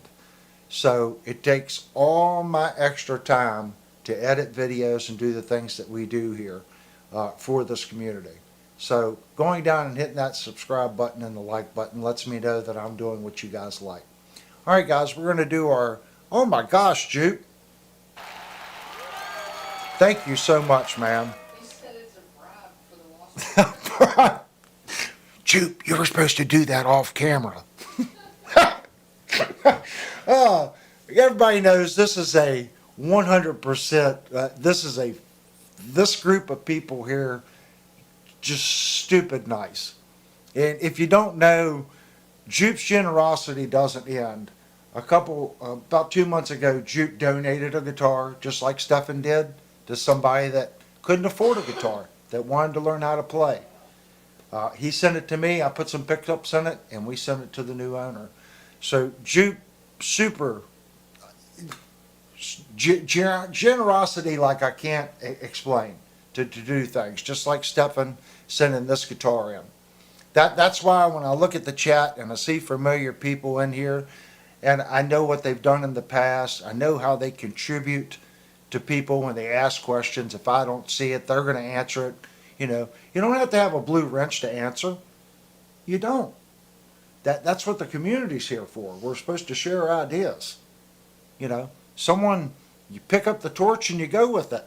You know, it's not my opinion. It's our opinion. You know, we're just here facilitating it, if that makes sense. All right, guys, we're going to do our 5-minute ending chat. And I will have a video number 5 coming out on the gym. We're putting it back together in the next video. So I think it'll be 2 more videos, video 5 and video 6. And then that series should be over. Most likely Brian will have a video out before video 6 of mine comes out. So anyway, thanks everyone that's went back and watched that. It was, you know, a lot of work, a lot of fun work. So I really enjoyed that project. So now this is our new one. Let's hot rod this a little bit for its new owner. And let's do our 5-minute ending chat. Thanks a lot, guys.